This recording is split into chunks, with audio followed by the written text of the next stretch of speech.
Our thanks to A.J. Barner, who joined us in the previous segment. In case you all are just tuning in and missed that conversation, you'll be able to find it on the podcast page after the show at seattlesports.com. He was a nice guy, Dave. He's a good dude. Good dude. He reminded me of Nick Vanette. Vanette. A little Nick bit. Vanette, A yeah. little bit, yeah. I'm trying to remember the tight end that was here. Ohio State guy. Because I remember him and Luke Wilson used to, they roomed together, and Nick believed that there was a ghost in their house.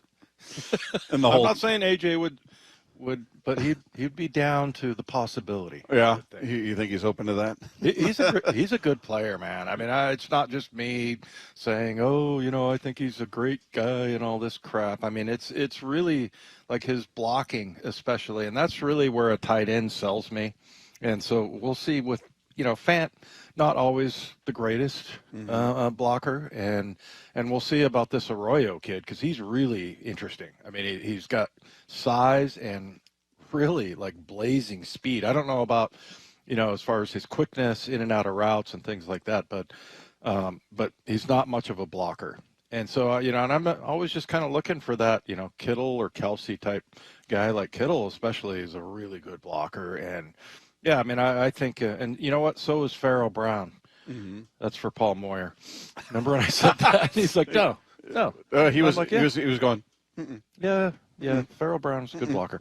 Anyway, but yeah, I mean, I think that's the part that he had 4 touchdowns, but he was able to show the ability to shake loose and get open and everything. But a lot of times, I see him like on the backside of a run play, just working his tail off, to get, and you never know. And one time there was a situation where, he was doing that on the backside, and, the ball starts off one way and then cuts all the way back. And sure enough, he's got the guy sealed off back on the backside.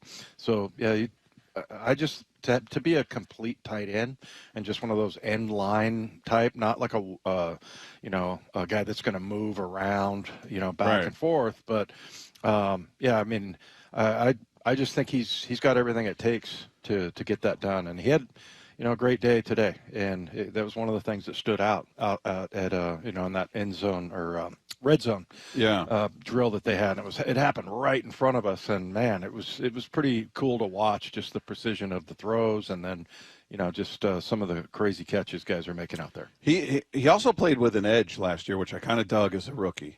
Had a little attitude at times, there was a little aggression. He wasn't this shy rookie, just like, okay, I'm just, happy to be here. He had some edge to him, which, we'll see what it looks like year 2 with just that level of comfort that he's got, knowing what he's in store for him, what it takes. And he talked about the grind of a game, and these are long games. So he knows everything now in terms of what to expect.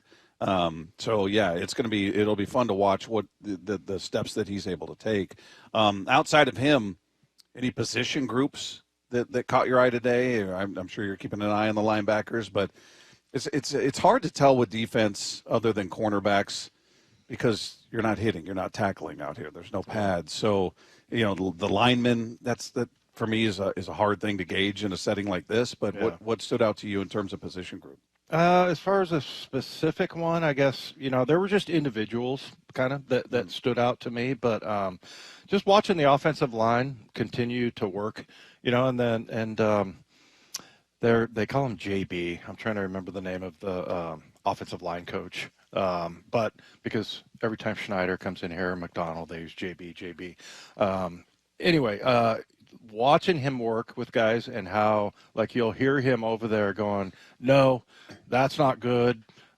Yes, this is good. And he'll go up and down the line and look at everybody's stance and their body position and, like, take the next step. No, you're way off. He's kind of a little bit grumpy, and, Benton is the coach, and just watching the precision and what it takes. And I've been kind of watching some of the wide zone stuff. I think it's funny that Barner was like, I think I can say this, wide zone. He said outside zone, whatever. For the guy on the couch, explain what he means by that. Yeah, it's just basically like I was watching a whole coaching thing on it this morning, but basically you're just kind of trying to get you're going to the sideline. I mean, you'll see like guards just get out of their stance and almost run like straight down the line. Mm-hmm. Now they got to get to certain points to block guys, but what happens is you end up getting angles when they're on the run and they're going sideways.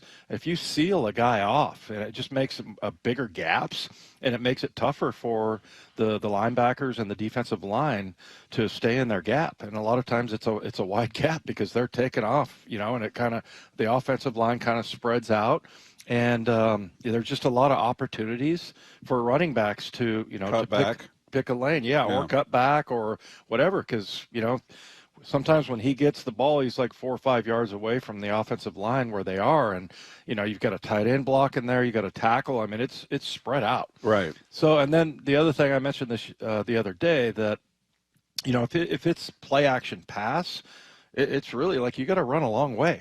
I mean, if you get all the way out there on that wide zone, and then all of a sudden it, quarterback pulls it and it's it's like crossing routes and things like that. I mean, you got a long ways to run. So it just makes it really difficult. And what they try to do is make everything look the same, run the same type of play, but then little blocking variations off of it and then different plays. And so it'll just be really interesting. And that stat that Brady Henderson had yesterday about how many times the pocket for the passers, the quarterbacks, was moving, that's interesting. I mean, what that is offensive line friendly play calling, because if you're just going to sit back and drop back in a pocket, you're asking your guys to sit there and beat up these, like AJ was saying, some of these defensive ends, highest paid guys in the league, and they're going to get to the quarterback, but there's ways to mitigate some of that pass rush by moving the pocket, or like I was describing, play action pass. Just it frees everything up. And we know from at least the one touchdown he threw here that beat us that Sam Darnold can throw on the run. Right. I'm looking forward to seeing some of that. And that's one thing I was noticing. He's definitely mobile. I'm not going to say Sam Darnold's fast. He's mobile. Yeah. He's a guy who can keep a play alive, and he's not a statue back there. So we'll see how that comes into play for him. Meanwhile,